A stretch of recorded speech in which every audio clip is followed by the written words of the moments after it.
Om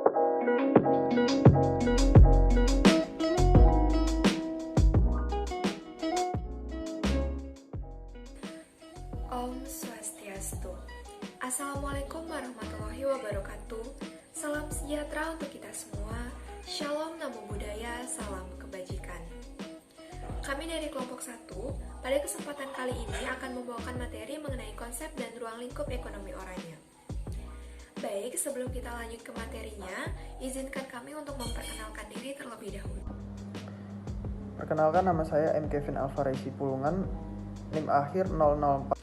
Halo, perkenalkan nama saya Ninengah Devi Rawati dengan NIM 20075111001 dengan nomor absen 2. Perkenalkan, saya Niputu Pireka Widiasi dengan NIM 20075111004 dengan nomor absen 3. Halo semua, izin perkenalkan, nama saya Reina Marsiala Silaban dengan NIM 20075111005 dan saya absen 4. Terima kasih. Perkenalkan, nama saya Herdina Sylveni Tamba dengan NIM 20007511006, absen 5. Perkenalkan, nama saya Nilu Putu Irma Kusumayanti dengan NIM 20075111014. Baik, untuk mempersingkat waktu, langsung saja kita lanjut ke pokok pembahasan yang pertama. Baik, di sini saya akan menjelaskan tentang evolusi dan gelombang ekonomi baru. Ketika orbit kehidupan ekonomi terus berputar dan bergerak maju, maka teori-teori pun terus berkembang mengikutinya. Dinamika pergerakan orbit tersebut mendorong Alvin Toffler dan kawan-kawan untuk mengamatinya. Alvin Toffler pada tahun 1980 dalam teorinya melakukan pembagian gelombang peradaban ekonomi dalam 3 gelombang. Gelombang pertama adalah gelombang ekonomi pertanian. Yang kedua yaitu gelombang ekonomi industri. Dan yang ketiga adalah gelombang ekonomi informasi. Kemudian memprediksikan gelombang keempat yang merupakan gelombang ekonomi kreatif dengan berorientasi pada ide dan gagasan kreatif. Hasil pengamatan mereka sampailah pada sebuah kesimpulan bahwa peradaban kehidupan ekonomi umat manusia telah berada pada orbit kehidupan ekonomi informasi, di mana yang sebelumnya yaitu pada kehidupan ekonomi pertanian dan industri.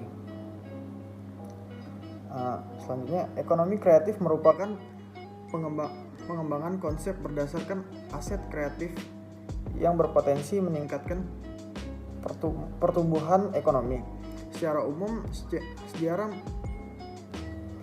perkembangan peradaban ekonomi dapat dibedakan menjadi empat zaman, yaitu yang pertama itu zaman pertanian, yang kedua zaman industri, yang ketiga zaman informasi, dan yang terakhir zaman konseptual. Kita telah melewati zaman pertanian, zaman industri, dan zaman informasi. Peradaban ekonomi sekarang ini masuk pada zaman konseptual, di mana pada zaman ini yang dibutuhkan adalah para kreator dan empathizer. Kemampuan untuk mewujudkan kreativitas dan yang diramu dengan sense atau nilai seni, teknologi, pengetahuan, dan budaya menjadi modal dasar untuk menghadapi persaingan ekonomi, sehingga muncullah ekonomi kreatif sebagai alternatif pembangunan ekonomi guna meningkatkan kesejahteraan masyarakat. Ekonomi kreatif adalah gelombang ekonomi baru yang lahir pada awal abad ke-21. Gelombang ekonomi baru ini mengutamakan intelektual sebagai kekayaan yang dapat menciptakan uang, kesempatan kerja, pendapatan, dan kesejahteraan. Inti dari ekonomi kreatif terletak pada industri kreatif, yaitu industri yang digerakkan oleh para kreator dan inovator. Rahasia ekonomi kreatif terletak pada kreativitas dan keinovasiannya. Baik, di sini saya akan memaparkan materi mengenai pengertian ekonomi oranye. Oranye ekonomi memiliki banyak arti, beberapa di antaranya adalah industri budaya, industri kreatif, industri rekreasi, industri hiburan, ekonomi budaya, dan ekonomi kreatif. Walaupun memiliki banyak istilah, namun perlu disepakati bahwa semuanya merujuk pada satu tujuan, yaitu ide atau gagasan yang ada pada 3 persoalan, yaitu budaya, kreativitas, dan ekonomi. Alam Orange sendiri meliputi 2 hal, yakni ekonomi kultural dan industri kreatif. Ekonomi kultural sendiri terdiri dari semua aktivitas artistik tradisional yang berkaitan dengan pemeliharaan wisata budaya. Yang kedua, industri kreatif, di mana mengombinasikan industri kultural konvensional dan kreasi fungsional. Dewasa ini, masing-masing komponen telah membentuk kelompok ekosistem ekonomi orangnya sendiri. Misalnya saja, seniman konseptual, musisi, aktor, penulis, dan lain sebagainya. Kemudian di kelompok kedua ada konsumer, prosumer, dan penggemar, serta lain sebagainya. Kemudian di kelompok yang ketiga ada investor, pemilik galeri seni, dan lain sebagainya. Di kelompok 4 ada manajer seni, kritikus, dan kurator. Di kelompok terakhir ada perusahaan, kementerian, yayasan, dan lain sebagainya. Nah, masing-masing kelompok ini telah bekerja menjalankan peran dan fungsinya dalam suatu sistem yang bersifat dinamis, sehingga ini akan menuntut masing-masing kelompok ini untuk bisa mengerti dan memahami bagaimana masing-masing komponen dalam sistem ini bekerja. Baik, di sini saya akan menjelaskan ekonomi orange di berbagai negara. Ekonomi orange awalnya berkembang di negara maju pasca industri seperti Amerika Serikat dan juga Inggris. Negara tersebut berusaha mencari ekonomi baru dan akhirnya menemukan ekonomi orange. Seperti yang kita ketahui, ekonomi orange merupakan sasaran semua negara. Dan pada kesempatan kali ini saya akan menjelaskan beberapa negara yang termasuk yang pertama Amerika Serikat, Indonesia, London, Thailand, Inggris, dan juga Malaysia. Dan yang pertama yang saya akan pertama kali bahas yaitu Amerika Serikat.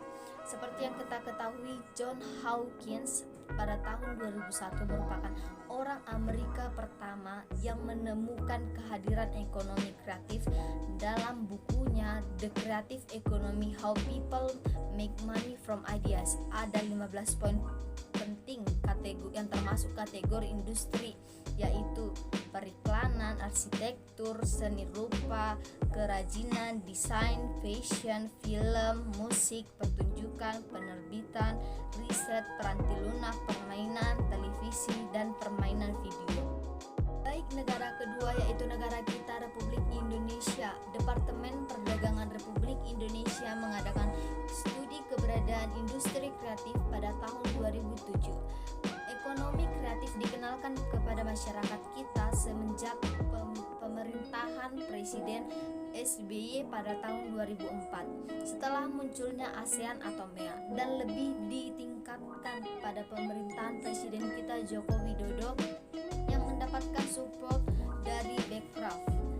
Indikator industri kreatif ada 14 item di Indonesia, yaitu periklanan, arsitektur, pasar seni, barang antik, kerajinan, desain, fashion, video, film, fotografi, permainan interaktif, musik, seni pertunjukan, penerbitan, percetakan, layanan komputer, serta televisi dan radio. Ketiga yaitu negara London. Pada tahun 1995 di London, Landry dan Blancini merilis ide kreatif dalam buku The Creative City. Tahun 2000, Landry kembali mengemukakan ide melalui buku The Creative City, A Toolkit for Urban Innovation. Di awal riset, Florida tahun 2012 menyampaikan hasil studi tentang transformasi produk perekonomian industri kreatif dan bangkitnya kelas kreatif. Perekonomian dunia telah mengalami pergeseran. Hal ini dapat dilihat dari perbedaan pertumbuhan perekonomian pada abad 20 dan abad 21. Pada abad 20, ekonomi bertumpu pada produk ekonomi faktur, sedangkan pada abad 21 bersumber dari kreativitas sebagai komoditas utama. Baiklah, selanjutnya saya akan menjelaskan tentang ekonomi orange di berbagai negara. 4. Ada negara Inggris. Ekonomi kreatif di negara Inggris pertama kali dicetuskan pada tahun 1997 pada masa pemerintahan PM Tony Blair, yaitu ada 13 indikator kreatif yang bergerak pada bidangnya. Ke-13 indikator tersebut adalah 1. Periklanan, 2. Arsitektur, 3. Murni dan barang antik, 4. Kerajinan, 5. Desain, 6. Fashion, 7. Film dan video, 8. Hiburan dan permainan komputer, 9. Musik, 10. Seni pertunjukan, 11. Perangkat lunak dan animasi, 12. Televisi, 13. Radio. 5. Negara Thailand. Salah satu ekonomi kreatif yang dikembangkan oleh negara Thailand adalah TCDC. TCDC merupakan upaya pemerintahan Thailand untuk membangun Thailand sebagai masyarakat yang berbasis pengetahuan di bawah penguasaan lembaga yang berwenang. 6. Negara Malaysia. Industri kreatif Malaysia cenderung pada industri yang berbasis teknologi informasi. Hal tersebut ditandai dengan munculnya Multimedia Development Corporation, yaitu MIC3 atau Multimedia Creative Content Center. Sekian, selanjutnya akan dilanjutkan oleh teman saya. Terima kasih. Baik, di sini saya akan menjelaskan materi mengenai ekonomi orange, koperasi, dan UMKM. Yang pertama yaitu ekonomi kreatif atau ekonomi orange. Ekonomi kreatif atau ekonomi orange adalah ekonomi baru yang mengintensifkan informasi dan juga kreativitas serta sumber daya manusia sebagai faktor produksi yang paling utama, di mana hasil produk dari ekonomi kreatif ini memiliki ciri khas dan unik serta berbeda dari produk yang lain. Mengapa ekonomi kreatif ini penting? Yang pertama, ekonomi kreatif dapat memberikan kontribusi ekonomi, kemudian dapat menciptakan iklim bisnis positif, lalu membangun citra dan identitas bangsa, kemudian berbasis sumber daya alam yang terbarukan, kemudian memberikan dampak positif, dan yang terakhir yaitu menciptakan inovasi dan juga kreativitas. Sebab selanjutnya yaitu mengenai perkoperasian. Jadi menurut Undang-Undang Republik Indonesia Nomor 12 Tahun 1976, jadi koperasi itu adalah organisasi ekonomi rakyat yang berwatak sosial, di mana beranggotakan orang-orang atau badan-badan hukum koperasi yang merupakan tata susunan ekonomi sebagai usaha bersama berdasar atas asas kekeluargaan. Jadi koperasi ini sangat penting untuk permodalan UMKM. Nah, selanjutnya saya akan menjelaskan apa itu UMKM. Jadi menurut bab 1 pasal 1 Undang-Undang Nomor 20 Tahun 2008, usaha mikro adalah usaha produktif milik orang perorangan dan atau badan usaha perorangan, dan usaha kecil adalah usaha ekonomi produktif yang berdiri sendiri. Kemudian usaha menengah adalah usaha ekonomi produktif yang berdiri sendiri. Jadi berdasarkan penjelasan tersebut, dapat saya simpulkan bahwa antara ekonomi kreatif, koperasi, dan juga UMKM itu sebenarnya adalah 3 aspek perekonomian yang ada di Indonesia dan juga merupakan aspek yang penting untuk perkembangan perekonomian Indonesia. Selain itu, ketiga aspek ini juga sangat berhubungan. Baik, sekian yang